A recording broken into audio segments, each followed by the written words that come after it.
A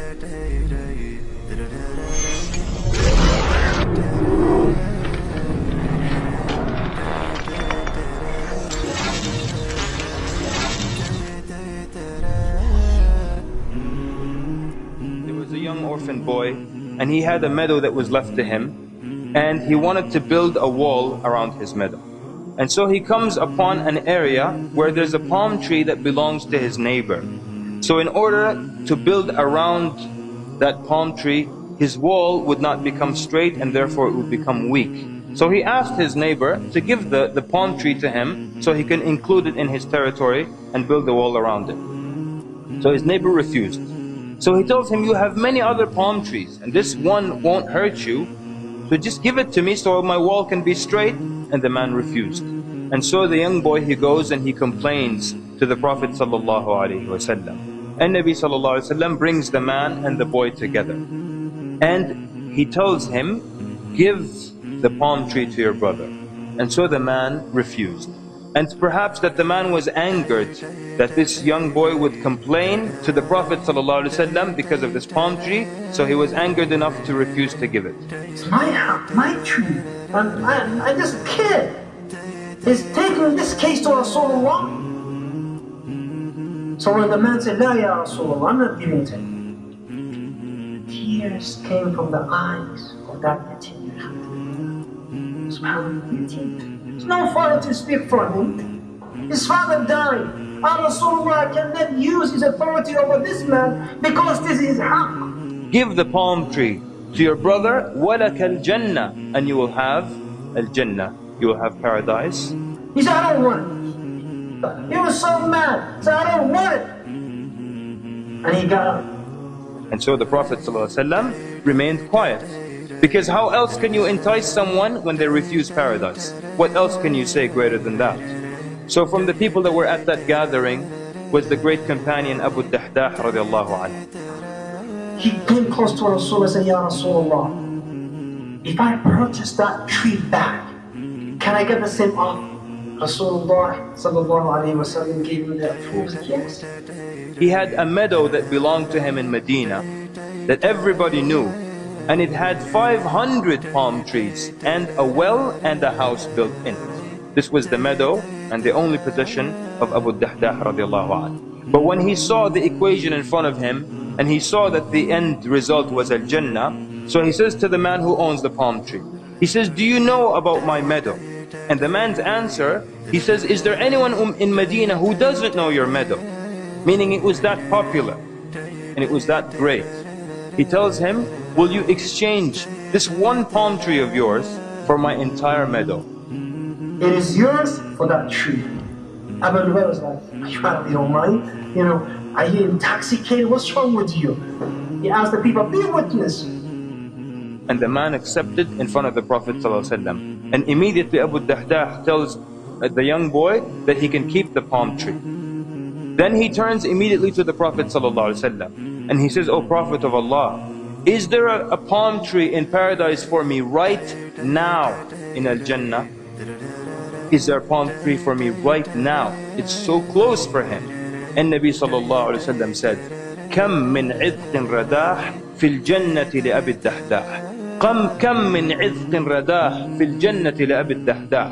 And Nabi sallallahu alayhi wa sallam is saying, how many of the idq, which is the part of the palm tree that bears the fruit itself, how many of these full parts are right now in Al-Jannah for Abu Dahdah? The narrator says the Prophet ﷺ didn't repeat it once, he didn't repeat it twice, he kept repeating it until Abu Dahdah got up and left that gathering.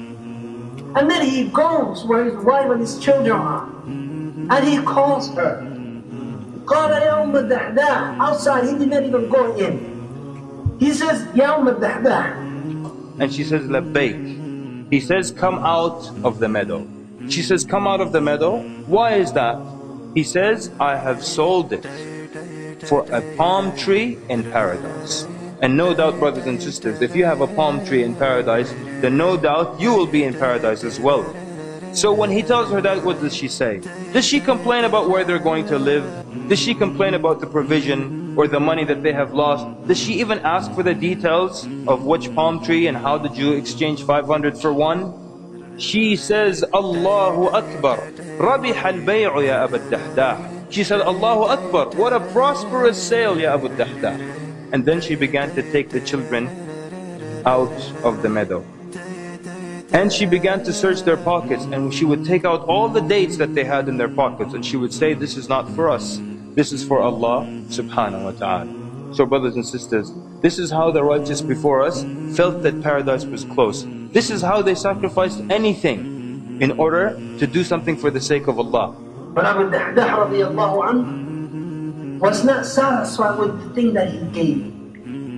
In the Battle of Uhud, when Rasulullah sallallahu alayhi wa sallam was injured, when Utbah bin Abi Waqqas threw a rock on the face of Rasulullah sallallahu alayhi wa sallam, broke his tooth, cut his lip open on the right side, and then Abdullah bin Qami'ah, he came from behind and Rasulullah is injured from that rock on his face, and he hit him so on his shoulder.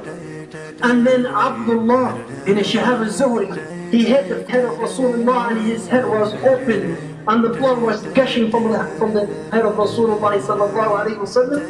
Every time Rasulullah could not get up, could not stand up. And every time that an army approached, Rasulullah would say to them, who is my neighbor in Jannah?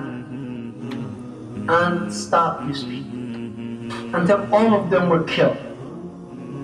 Rasulullah sallallahu alayhi wa sallam, after the battle was over, and he started turning and searching for the people who were killed. And who did he find in Ikhwati? He found Abu Dahdah killed. Abu Dahdah been killed. Rasulullah sallallahu alayhi wa sallam, he kneeled down and he looked at him and he said, Kam li Abi Dahdah min itqin wa rahim Jannah. He said, now, how many trees in Jannah for Abu Dahdah? How many trees in Jannah for Abu Dahdah? ولكم صدقت مودتي وبكم ألوذ وأستعي يا صحب ما لي غيركم يا رفعتي دنيا ودين ولكم صدقت مودتي وبكم ألوذ وأستعي يا صحب ما لي غيركم يا رفعتي دنيا ودين حتما سنذكر مجلسا جمع الشباب المخلصين وسنذكر